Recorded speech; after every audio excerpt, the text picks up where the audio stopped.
Hello and welcome. Thanks for choosing this video course. In this video, I'll be talking about how to get clients to hire you as a freelancer. Now that you've locked down the types of jobs you can do and where to offer your skills as a freelancer, it's time to teach you how to get clients to hire you. This is usually where people make their mistakes and ruin their potential of getting hired. You can't just sign up on any freelancing sites, respond to a job request and say, "Hey there, I can do that, hire me." You need to present yourself in a professional manner, and you must make the initiative to contact them first. Don't just sit around and wait for clients to come to you. Every freelancing site may have their different ways of processing your job application, but they all have something in common: your proposal or offer. Whether it's done through the site or responding to an email or anything else, you're going to submit a proposal to the person looking to hire someone for the job. So that's the first thing I'm going to cover. Keep in mind that there are so many different types of freelancing assignments. So I'll have to keep this as generic as possible because there's no way to write a proposal that fits perfectly for every type of job there is out there. So listen to the following proposal and adapt it to the job that you're looking to apply for. A normal job description you might come across on freelancing sites would kind of read like this: looking for somebody to write 10 articles on internet marketing. Topics desired are as such. Must be at least 500 words each. Please submit your qualifications and your rate. And this is how you should respond professionally. Introduce yourself, state your profession, what you have been doing, show them your best sample work so they can evaluate if you're fit for the job, tell them your charging rate, give them a specific price. If you're very confident with your skills and want to make sure they're willing to hire you for your rate, you can include the below reasoning to convince them that your work is worth that price. Then tell them how to contact you. The reply method will depend on how the site works. It could be a member ID, a member name, or your personal email. Just follow the instructions on the site. That's how you reply to a job request. If you present yourself in a professional manner, you'll win a lot more bids that way. So the key to landing yourself a job on freelancing sites is to simply pursue nonstop. The internet is so big, and the amount of freelancer offerings is unlimited. You just have to be full game on and put yourself out there so clients will notice you and hire you for your skills.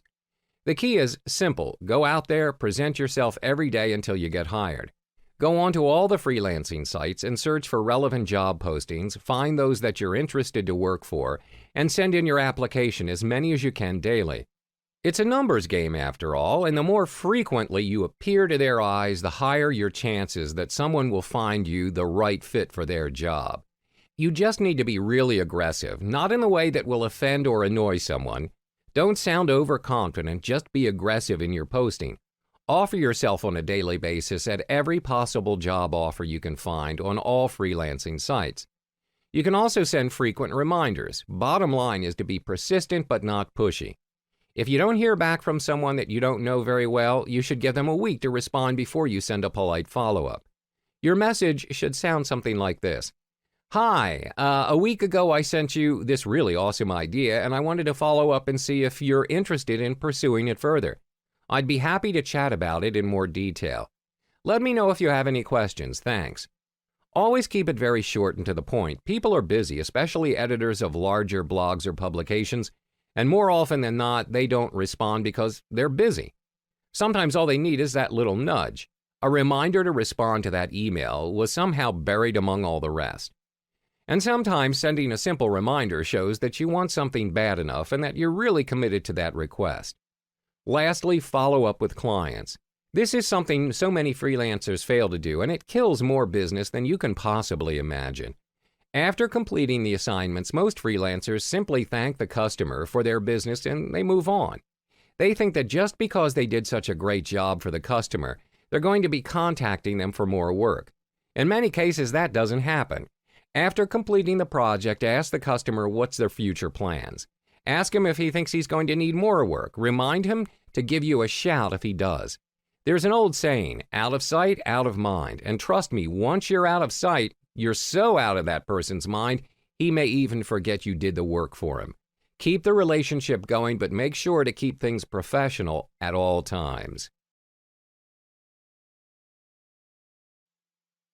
Hello, Welcome and thanks for choosing this video. Now that you're all set with setting up an eBay account, the next big step is finding the products to sell.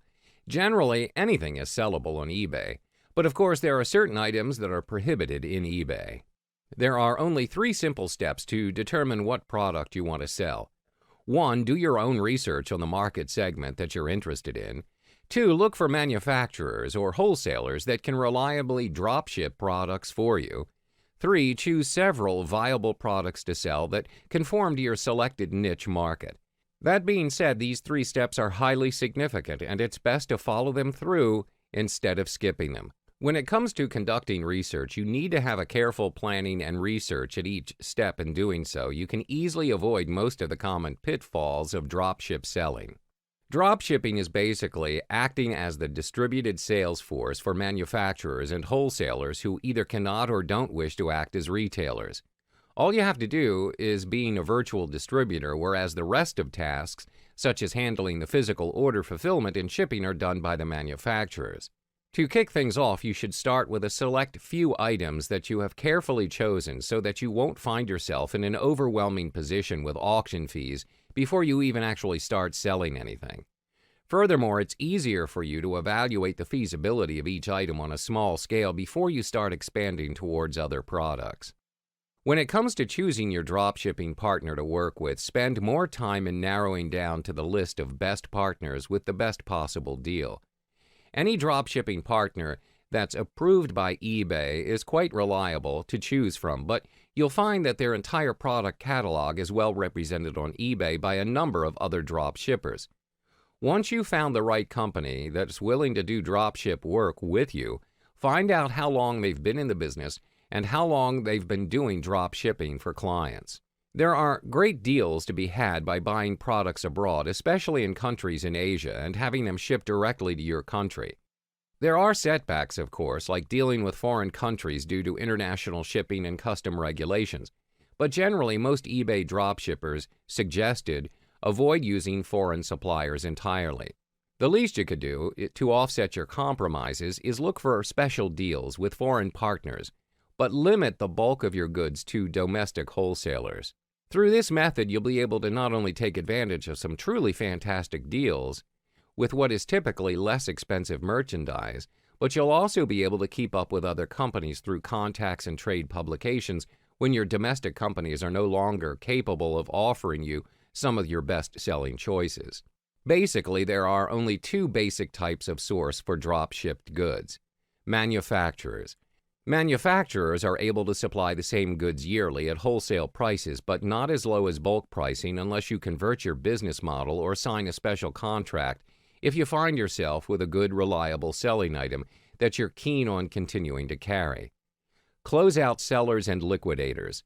For closeout sellers and liquidators, you may be able to get the best deal, but they're not renewable and they probably won't give you a very good deal at all. The quality of the items offered may not be up to par, and the chances are slim that you'll be able to send back defective or low-quality goods. In eBay, there are a variety of items that are available from the private sellers. That being said, niche markets are the optimum way to compete in this very crowded eBay marketplace.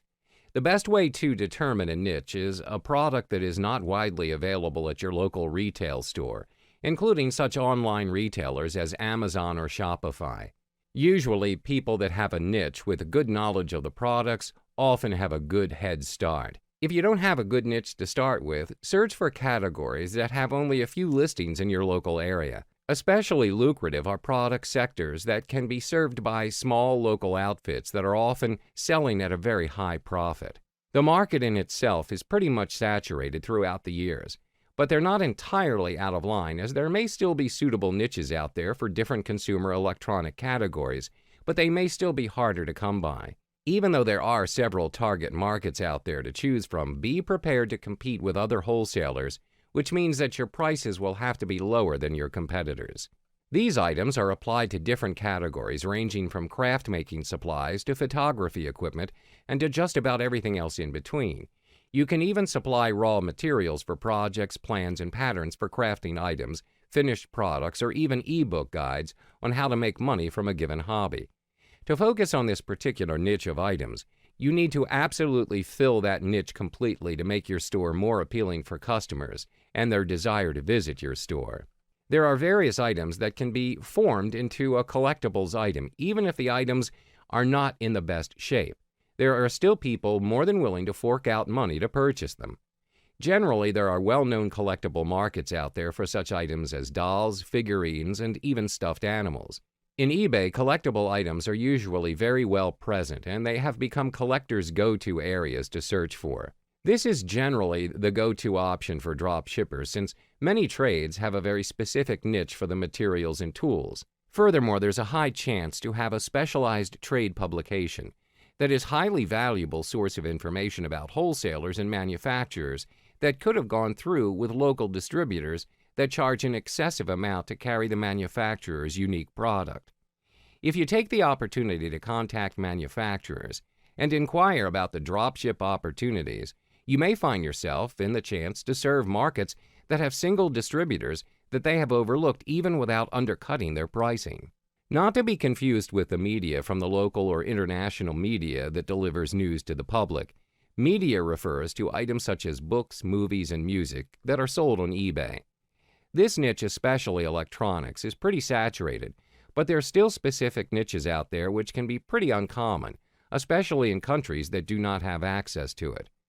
Dropshipping on eBay has become a staple technique in eBay, and it's in your best interest to try this method out. Hopefully, this guide will help you with determining what to sell on eBay through dropshipping. Good luck! Hello! Welcome and thanks for choosing this video course. In this video, we're going to talk about the solo ads business. So, what does it mean by solo ads? Curious? Let's dive in and know more about it. Solo ads, also called email marketing, it is a business tool that enables you to communicate with your staff, your suppliers, and your customers by sending out emails. When considering a definition for email marketing, there are a number of ways to define it, from the broad to the specific. Here are some key components to what a successful email marketing campaign does. Direct mail, emails that are sent directly to current and potential customers. Retention email, frequent and regular emails are sent out to current customers. Email-placed ads, marketing ads are placed within emails sent by others. Let's look further at each of these components. Direct emails. It is a call to action on the part of the customer. Let's say you receive an email from a business. You may or may not have heard from them, and you may have never signed up for any of their email lists. Businesses can obtain these lists by buying them. Either way, the business sees you as a potential customer and wants to entice you with a good deal. You may even have done business with them before, and they want to do business once more by offering something you might be interested in, or a better deal than before. The purpose of direct emails is to be promotional. They might offer you a product or service, or they ask you to sign up for something. Potential customers are more likely to get these types of emails. Retention emails. Retention emails are the equivalent of printed newsletters. While still promotional in nature, retention emails attempt to retain customer loyalty by offering the customer something. This could range anywhere from coupons to up-to-date news on the latest products. These types of emails are sent out on a regular basis. It could be a weekly or monthly basis, but usually the business tries to send out emails weekly to retain customer interest. Email-placed ads. Another way to do solo ads is to get some advertisement space with another email. Many times businesses that send out retention emails reserve space for other businesses to place their advertisement. This can be beneficial for you as a business, especially if you have studied the demographic that you're marketing to and the potential customers you could gain. Knowing what other types of businesses your potential customers go to and listen to is a great advantage because it allows you to strategically place your ads in emails and get clicks. It is also a benefit for the business with which you have had an ad placed because they'll know that their emails are being read, and they can also do a bit of analytic work to determine where their customers are clicking. Simply put, yes, email marketing works. Of course, there is the stigma of spam that keeps people wondering whether or not email marketing is still effective. Email marketing, just like other forms of internet marketing such as social media marketing, It is fast-paced and must be adapted. As you can see, many companies put quite an investment in their email marketing campaigns. They're willing to spend the money because they've seen the return on their investment. Your email marketing campaign can also be monitored once you've sent out the emails to customers, both current and potential. The data can be analyzed in a number of ways, including web analytics, downloads, search inquiries, and visits to promotional events and offline stores. The growing complexity of today's email marketing has created a deeper need to carefully consider the creative aspects of your email messages. While the need for quality and effective design has always existed from a pure marketing standpoint, challenges that are unique to the email space require a different look at creative from the perspective of accomplishing specific goals via email. This module introduces several critical parameters that could be given creative consideration and provides tactics to optimize creative for maximum results. The facts. Research that analyzes how people view emails indicates marketers have 3 seconds to catch readers' interest. That's a limited amount of time to make an impression, inspire readers to keep reading, and get them to complete your desired action. Compound that data with additional research that suggests readers keep at most 8 brands in their inbox at one time, and it's clear that the need for great creative is paramount to your email marketing success. Dimensions. Another consideration is the width of your email messages. Depending on screen resolutions, the email message that fits nicely on your screen may require horizontal scrolling on someone else's screen. Besides the annoyance factor, if any of your important content is hidden by the scroll, your readers may miss it and not read further. If you keep the width to 600 pixels or smaller, the vast majority of readers will see your full message within their screen. Although it is possible to use a variable width instead of a fixed width to accommodate all resolutions, variable widths do not hold items static within the message. Text and images will slide back and forth across the screen to accommodate screen size. Variable width email messages are not recommended. Images. Images are obviously an important aspect of your design as they draw interest and help communicate your message. So the bigger the better, right? Well, not necessarily. There are several factors to consider when using large images. One is load time. Large images take more time to download than smaller images. While a growing number of Internet users connect to the Internet with broadband, you'll certainly annoy and possibly lose the interest of someone with a slower connection who has to wait for your images to download. One way around this is to slice a large image into smaller images. Another aspect to consider is how your email message will look to someone who has images disabled in their email client. If you don't have any text above the fold and your reader has images disabled, all they will see when they first open or preview your message is a large gray box. For readers to even view your message, you're relying on them to take an action and enable images to be downloaded. If readers don't have a compelling reason to do so, they may very easily discard your message without reading it. Let's continue to the remaining parameters. Rich media. Advances in online media technology have enabled you to do some pretty cool things on the web. For instance, flash-embedded video and audio. But do these technologies transfer to the email marketing world? In some cases, they might. The important step in determining whether to use rich media in email is to take a close look at your audience. Will they be able to view Flash? And if they are they more likely to respond to Flash? If the answer to both of these questions is yes, then it certainly makes sense to test. However, you'll find that being able to view Flash and other rich media consistently in different email clients is not common. Flash is not supported in many email clients. Specifically, Microsoft Outlook 2007 does not support Flash or video. Even with email clients that do support rich media, your audience may not yet be ready to receive this new technology via email, and using it could affect response rates. Another factor to consider is the ability to track activity generated by rich media. Landing page considerations. Getting readers to click on links in your email is your first goal. Your second goal is to convert those clicks into a desired action. Increase your conversions with a well-designed landing page.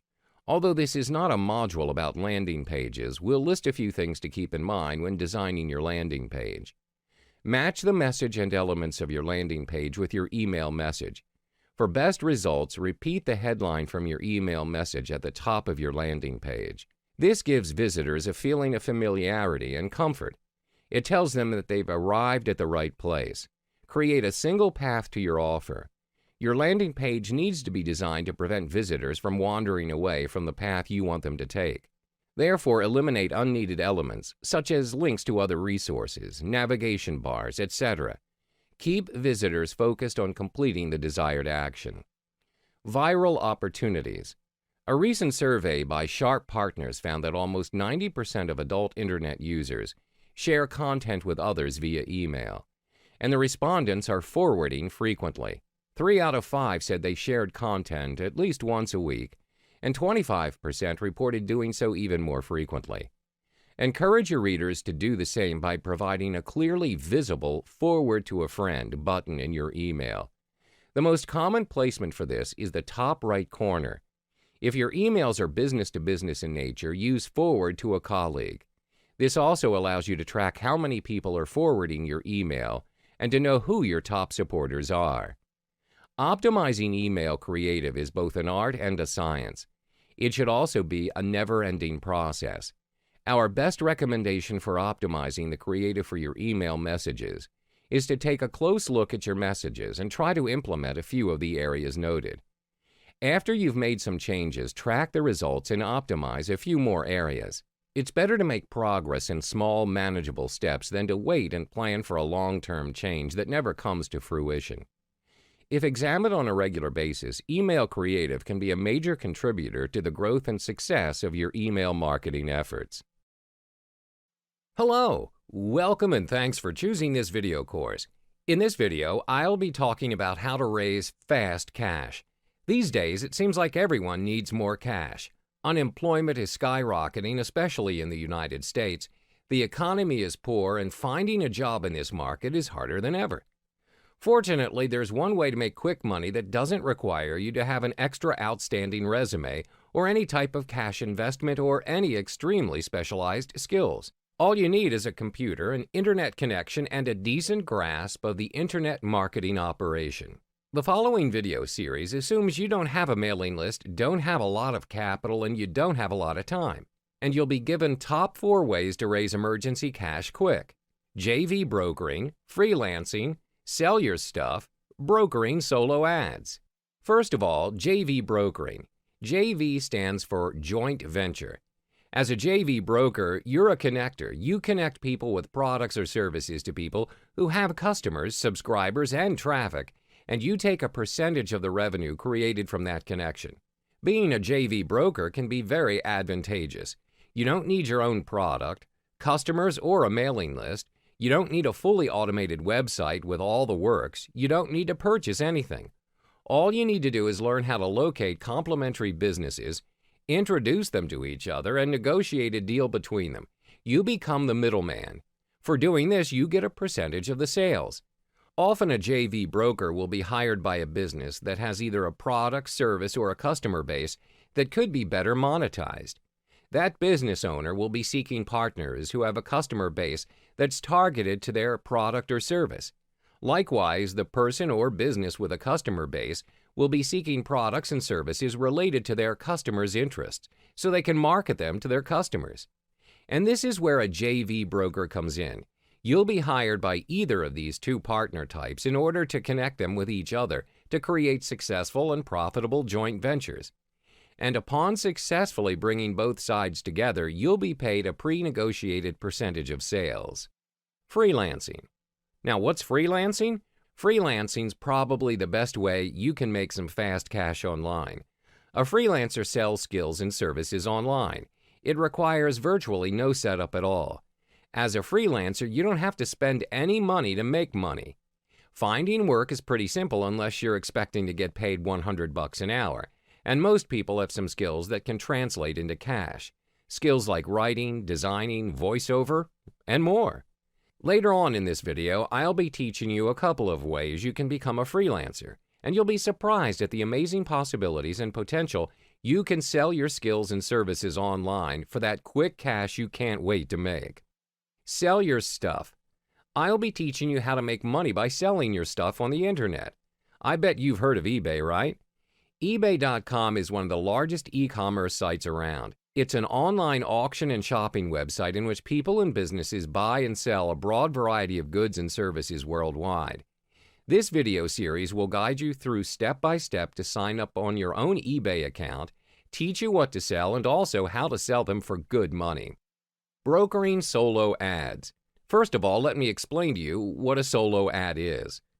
A solo ad is a form of advertisement that's sent out to an entire portion of an email subscriber list. The process is pretty simple. Some internet marketers will accept payment in exchange for sending an email you have written to their mailing list. People buy solo ads to either make sales, collect emails or names to build your own list, or do both. And as a solo ads broker, your job is pretty similar as a JV broker. You're connecting a particular party who's looking to advertise its product or service to a list of subscribers, together with another party who has an existing relevant mailing list with subscribers that are potential buyers. This video series will teach you how to find clients and connect to solo ads, vendors, as well as giving you a list of websites that you can join to find clients. Ultimately, this video series is specially designed for people like you, people who need money now and can't wait for some business opportunity to work itself out. With that being said, let's get into the substantive content. In the next hour and a half of this video series, you'll learn great ways to make money online in a short amount of time and without risking any large investments in the process. But remember, always keep a cool head, stay calm, and focus on execution and less on your problems. Hello, welcome and thanks for choosing this video course. In this video, we're going to talk about where to find JVs, but before that, I'd like to let you know your role as a broker in joint venture. Without further ado, let's dive on in. Your role as a joint venture broker would be: look for hidden or underutilized assets within a company, create marketing opportunities that are either unrealized or unrecognized, exploit customer lists that are not maximized, recognize relationships that can be optimized. The role of the joint venture broker changes depending upon the nature of the joint venture. The joint venture broker might be a person who finds joint venture partners, or it might be a person who sets up the deal. In either case, the joint venture broker is compensated for his or her role by taking a percentage of the profits. Joint venture brokering isn't a difficult concept to understand. Just imagine an orchestra. Surely such an ensemble wouldn't be able to play marvelous music without the conductor, right? The conductor simply brings all the band members together and instructs them how to proceed with the masterpiece. The conductor doesn't have to play any musical instruments. He just needs a good working knowledge of music. The kind of joint ventures you can arrange are as unlimited as your imagination. A car dealer can offer a free dinner at a local restaurant to anyone who comes in for a test drive. Both the restaurant and the car dealer get more customers to come through their doors and add potentially to their customer list. The sporting goods store forms a relationship with the health club or gym, each sending the other customers for fitness and equipment purchases. The electricity company agrees to include an ad for an appliance dealer in its next billing letter, reaching every utility user in the region. The electricity company is happy because they reduce their cost of mailing because the appliance dealer pays a small fee for each insert. The appliance dealer is happy because they piggyback on the electricity company, gain access to all their customers, and with less cost than conducting a mailing from scratch. Joint venture brokering appeals to many entrepreneurs because it offers a way to earn really good money without having to create your own product, without having to set up and implement any marketing strategies. Although for some types of joint ventures, a knowledge of marketing is essential, and more often than not, without having to invest anything financially. The joint venture broker essentially determines the type of resource the client needs and works with the client to determine what can be offered to joint venture partners who have those resources. The joint venture broker then works out how to present the offer to joint venture partners so that they see the offer as a win-win-win situation. The three wins are a win for the client, a win for the joint venture partner, and a win for the customers as well. Approaching potential joint venture partners in just the right way is vital to the outcome of the joint venture. The joint venture broker's role is to assist the client when trying to convince people who have never heard of the client to enter into a joint venture deal through a well-crafted joint venture proposal. The joint venture broker has already determined what a potential joint venture partner can gain from the deal. Having done their research, they know who needs what resources and how to find others to provide those resources. And now we've come to places to find JVs, and here are my recommendations: Muncheye, Launcher.com, Warrior Plus, JVZoo. Allow me to explain briefly each one of them. Muncheye is the most comprehensive IM launch calendar on the planet, used by over 3,000 of your potential affiliates and JV partners who are actively looking to promote offers like yours. However, the competition is huge, with thousands of launches appearing on Muncheye each year. The Muncheye advertising packages make your launch stand out and reach more affiliates. So how does Muncheye work? Select any days you'd like your listing to be featured. Each featured day is only $50, and if you buy 5 days, you get 2 days free and save $100. Book early to avoid losing your spot to other vendors. Only a limited number of listings can be featured each day. You can buy up to 14 days at a time, and most vendors buy at least 3 days, usually on days running up to the launch, as the sooner affiliates become aware of your launch, the more likely they are to promote. If you wish to purchase a featured spot for more than 14 days, please just order additional days in a separate order. Launcher. On Launcher, you get your own personal and private installation of web applications like WordPress for evaluation, testing, and training.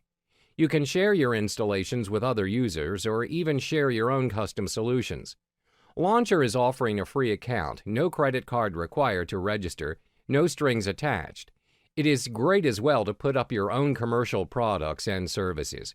How does Launcher work? If you want to use a web application, you first have to sign up or log in. This is required because Launcher is offering personal installations. You can select from the list of products and solutions and get your own installation with a simple click on Launch Now.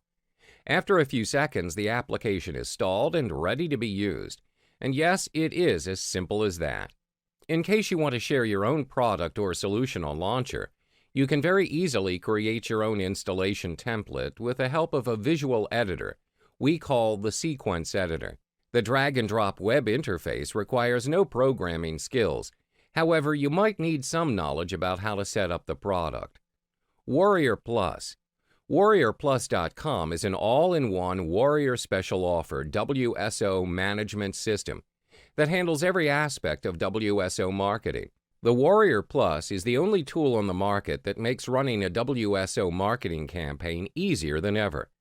A Warrior Special Offer can be a product, a service, a subscription, or a membership.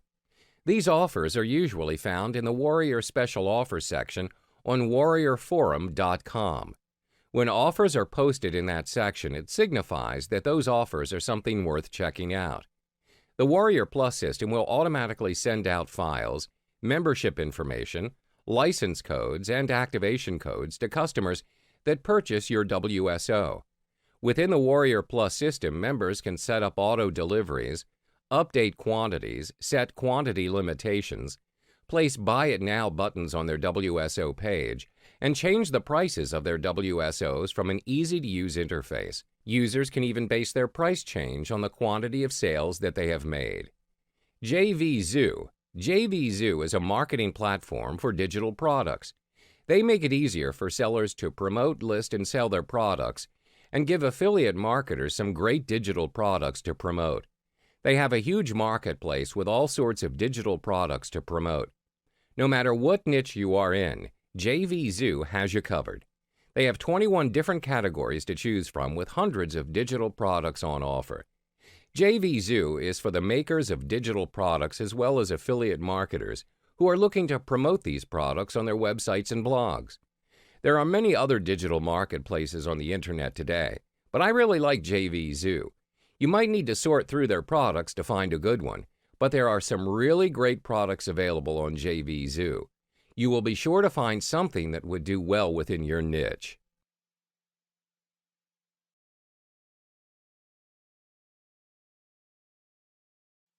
Hello, welcome and thanks for choosing this video course. In this video, we're going to talk about what is joint venture and why do JV brokering. Without further ado, let's get started.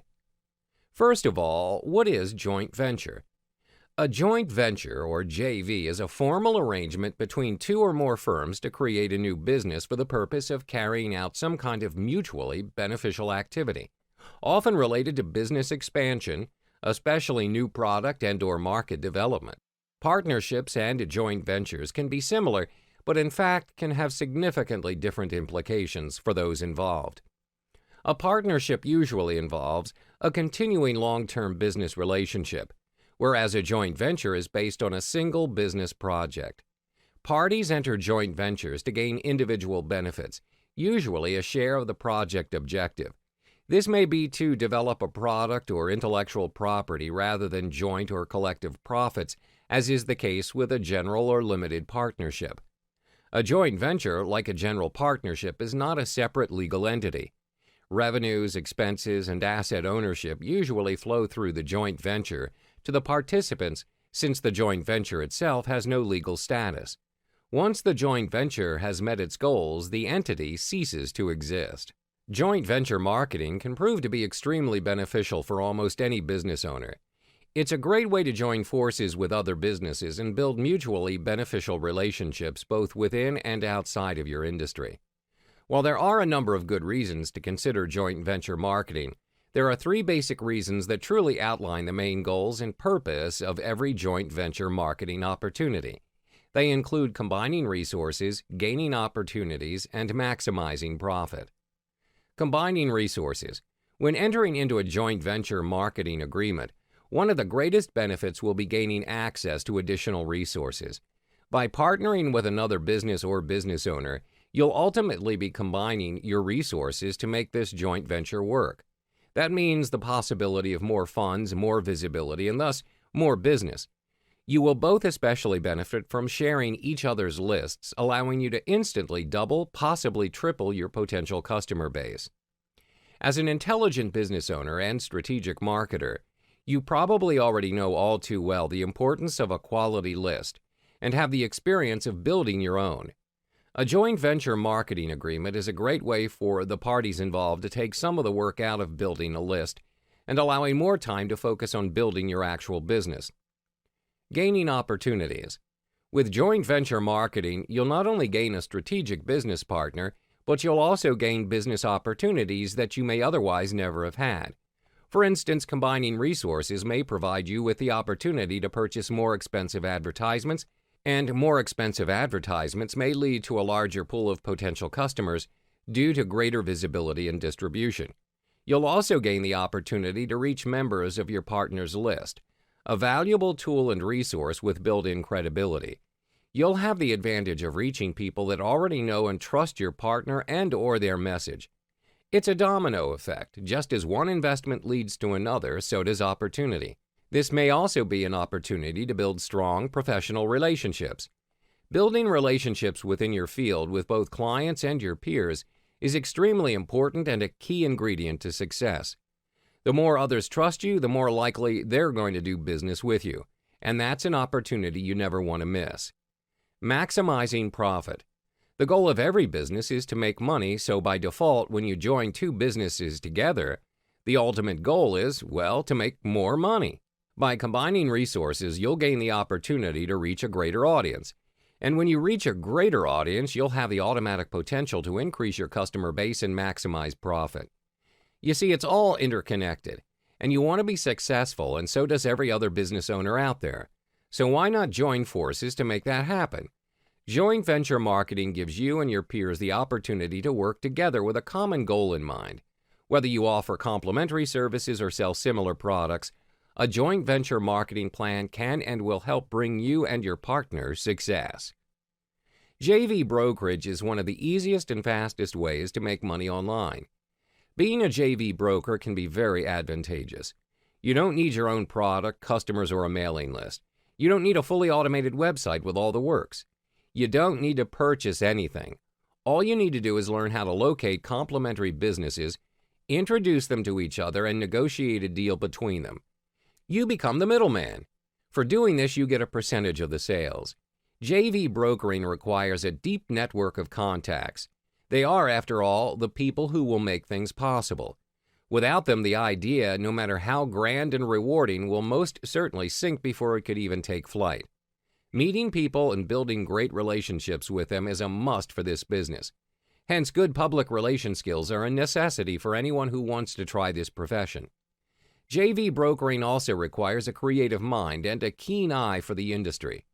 Here are some simple steps you could take if you want to start out with JV brokering. Find possible JV partners. You can do this by building good relationships with the people you've dealt with and are dealing with currently.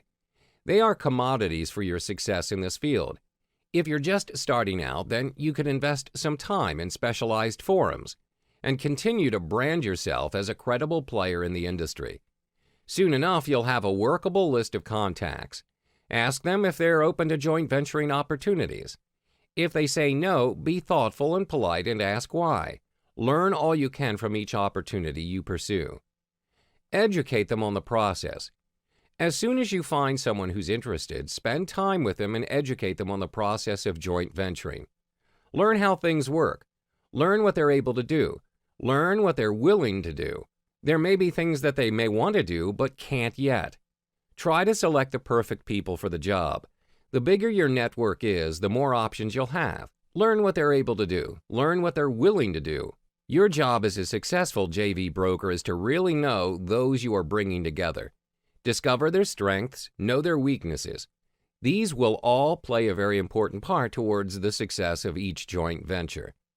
Present to them the draft of your plan and invite them to hop aboard the joint venture you're planning.